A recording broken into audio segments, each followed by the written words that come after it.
Good morning, August 29th, birthday week. So through the 4th of September, if your birthday starts today or anytime through the 4th, which is Saturday, happy birthday! I'm so happy to be doing your weekly reading in a new month coming up too, so it should have some interesting twists and turns, so let's go ahead and get on with it. You probably already saw your reading of the day. It was very simple. Like I said, I now have Twitter, YouTube, Instagram, and Facebook. Feel free to follow me on any of those platforms as I build up my audience. Again, all the readings I do right now are free. I don't charge. That's right, free and free and free and free, just like the commercial. So don't be afraid. If you want to give somebody a reading as a gift for their birthday especially, cool. This is a general reading for anybody whose birthday is this week.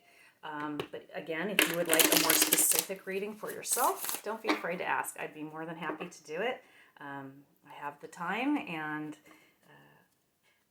I look forward to helping you connect with your guides and spirits to find out what's in store for you. So let's see what happens today for our August 29th through September 4th babies. Okay, spirits, give us whatever information you want. We're looking forward to it. Spirits, ancestors, guides, and energies. Cards for my August 29th through September 4th babies. Boy, I'm having a hard time shuffling today. My hands are just not cooperating, it seems. Let's see what we get. Oh, there's a card flipped over completely. Oh, okay. So far we got the Seven of Pentacles. 3 more cards just popped out. We'll start with these cards that just showed up for us. Give me a moment to look them over, and then I will give you what Spirit's telling me right now, and we'll do a little clarification as well. All right. So, let's see here. Okay. Reflections of hard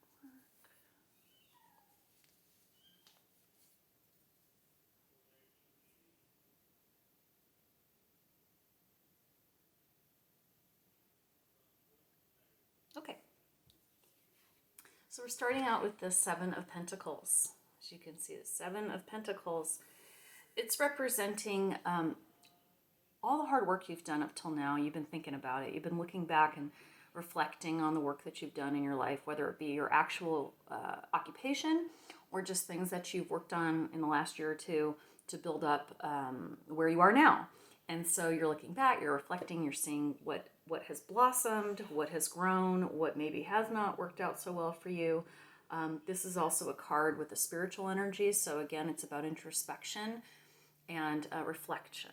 Okay, so that's where people on this week are thinking. They're sort of in that reflection mode on their birthday week. The next card that came up was the Judgment card, which is a card of kind of like resolution, something is ending, something new starting.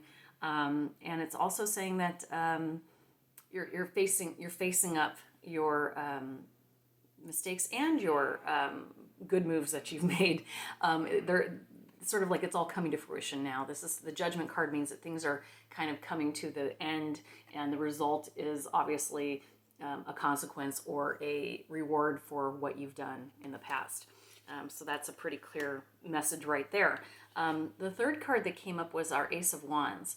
And the Ace card always represents a new beginning, especially with a little bit of divine intervention. As you see, this hand is coming out of the sky, holding the wand. And the wand represents motivation, creativity, your inner spirit. So, and this makes sense since it is your birthday week.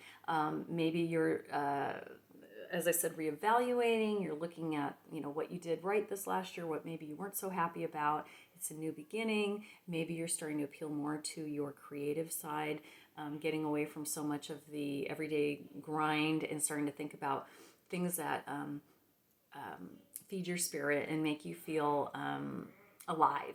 Things like music or art or riding a motorcycle or building something or writing in a journal or cooking, anything that has to do with a creative or a sort of a positive energy, a sort of a self-fulfilling energy.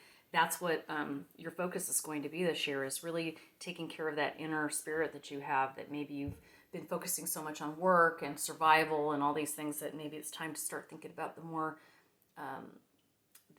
things that bring you joy in your life. And I've talked about this before. This isn't the first time this has come up. And you know, with the climate of what's been happening in the last 2 years, I think that's true of everybody. I mean, we've all stayed home.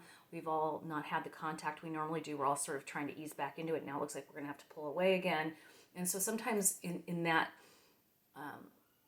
mode of sort of survival, we forget that it's still important for us to enjoy things that we do just because we want to, because they make us feel good.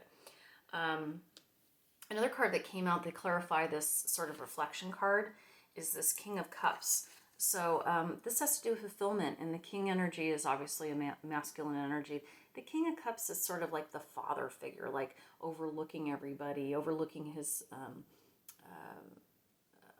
followers or kingdom, thinking a lot about family and where his role is in family. And maybe you're the matriarch or the patriarch of a family or of even a household, just like maybe even have roommates. But you're really kind of looking back and saying, you know,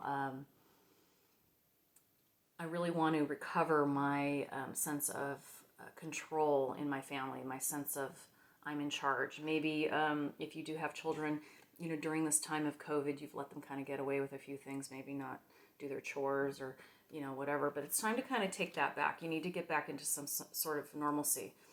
Let's see what other cards come up. Maybe a little more clarification on this Judgment card and our Ace of Wands. So let's see what we get today for my birthday people. Let's see here. What pops out for us today? Sometimes shuffling a little bit more. Yeah, there we go. Thank you, Spirit. So to clarify this Judgment card where I said you've done some evaluation and sort of getting the results are starting to come to fruition of this thing, we end up with the Two of Wands. So this is a card of, it's reflection, but also more looking into the future. You can see he's standing between two wands, almost like a gateway into the world. He's holding the world in his hands, meaning he knows he's got a lot of choices ahead of him. He's thinking about where he's going to go, maybe a trip. You know, I always think this card reminds me of Christopher Columbus. I don't think that's what it was meant to be, but sort of this idea of exploring and adventuring. Maybe now that you've taken care of a lot of the basics in your life, it's time to kind of look at maybe taking a little vacation. And I know things are a little restricted right now, but be creative. This is a card of creation because of the wands. Be creative. Take a day out. Go somewhere you've been meaning to go. You know, the park maybe up the street that you've never even been in before. Take some old bread with you and feed some ducks. I don't know. Do something different. Change it up a little, even if it's only for an hour today. Let's see what else comes up. And in the future, just always be thinking about maybe a trip this year. Maybe it's time for a vacation. I think that's really what this is telling me. That you've worked hard and it's your time to have that little something, indulgence for yourself and your family. Let's see what other cards come up. Spirits, ancestors, guides. There we go. I knew that would help us if I asked. Alrighty. So I mentioned that the Ace of Wands is sort of beginning of this motivation and this sort of idea of finding your creative self again. And the card that came up to clarify that was Temperance, meaning temperance could be very literal, meaningly, you know, like addiction and that sort of thing. But I think in this case, it's just talking about having a little more discipline and this sounds funny, but discipline in your pleasure life, meaning don't keep putting off things that you enjoy because you've got more important things to do.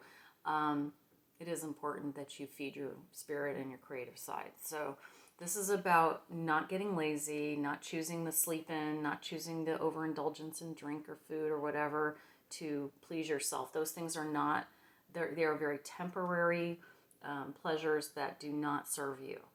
Yeah, sleep in, do all that, it's fine. But that is not what I'm talking about. This is just clarifying that this is not about partying and being crazy. This is more about, again, finding that inner spirit, the things that make you feel joy and happiness, finding those things again and allowing yourself to indulge in those things. The final card that came out was the Five of Swords. And I'm having a kind of difficult time figuring out how that fits in here, so I may have to pull another card. But The five has to do with conflict, and the swords have to do with ideology and the way that you think. And if you look at this card, we've got a guy here that is holding a couple of his ideas and his moral values and so forth. And there's some people walking away. They put down their swords. There's no more fighting. They're done. They're over it. He's sort of got a little smirk on his face. I don't know if you can see that, going, I'm still doing all right. So I think maybe in the scheme of what I'm seeing here is maybe you were challenged to accomplish certain things this year. Maybe you challenged yourself or somebody else did, and you have. And these people are still kind of telling you that you need to do more, but you're satisfied. You feel like, I've done more than I want to do, and I need to take care of me now. So let me just pull one more card or two and see if anything else clarifies a little more on that Five of Swords, because it seemed kind of out of place with this reading, although I do believe it has to do with what I mentioned to you, which is this sort of idea that maybe some people had higher expectations of you to continue doing certain work, but you're through with that. You feel like, I've done enough. Let's see what else pops out for me to tell you. Anything else, spirits, angels, and guides? Oh, yep. Oh, golly, we got 3 more cards, so this is definitely not over yet. But interesting. Okay, so yeah. So we got more Pentacles. In the beginning, remember, we had the 7 of Pentacles. Now we got the 8 of Pentacles. Also a card of reflection and hard work. And you can see he's built up. He's built up some success here. But yet he still works. He's still continuing to work. And I get the feeling you people that have birthdays this week, you tend to be a little bit of a workaholic. So that's okay. That's okay, because you're passionate about your work. However, what I do see coming up here is also, and also, by the way, this is an action energy, meaning there's something that you need to be doing differently, maybe with your business or your work. That's why there's all this reflection going on. I think that maybe you're going to make a change in that. I'm not saying a new job, but maybe your approach to certain things that happen where you work or what you do for a living. We also got another action card, another 8 energy. Which is the 8 of Wands. And if you see the wands are flying through the air, again, I had mentioned to you this idea of exploring your spirituality, exploring your creative side. Maybe you're throwing some ideas out there, and they're out there in the universe, and it will come to you. The thing that you want to do will manifest in some way. Maybe you'll be digging through an old drawer and find a ticket to the museum that reminds you how much you love to go to museums, or maybe you'll run across your bowling ball in the attic when you're cleaning your attic out or whatever. But yes, it's time to still remember there's a playful side of you. What was it? He said, all work and no play makes Jack a dull boy. Yeah, you don't want to be that dull boy or dull girl. And the final card that came out was the 5 of Cups. And the 5 energy is, again, of a little bit of conflict. We see somebody sort of closing in on themselves. We've got cups on the ground, so that cups represent fulfillment in love and relationships. And maybe, you've withdrawn a little bit this year for whatever reason. Maybe you've just been really in your work because of COVID and what's been going on, that you've been really focusing more on your livelihood than anything. Yet there's still a couple of cups here that are waiting to be filled, meaning there's still some love and some fulfillment waiting to happen for you. And don't turn your back on it. It's there. But you're going to have to make a little effort. It's although I said to you that the universe is going to manifest for you if you put it out there, you still need to be alert, be vigilant that something's going to strike you as, I've always wanted to do that, or I haven't done that in a while. So I encourage you to do those things. So that is the overarching energy for my August 29th through September 4th birthday, people. I hope you have a wonderful birthday. And please, I'd love to do a private one-on-one birthday reading for you. So please hit me up. All right. Again, I'm on Twitter, YouTube, Instagram, and Facebook. I hope that you'll follow me on all of those platforms as I build up my audience. And please share with your friends what I'm doing. And you have a wonderful day. Bye.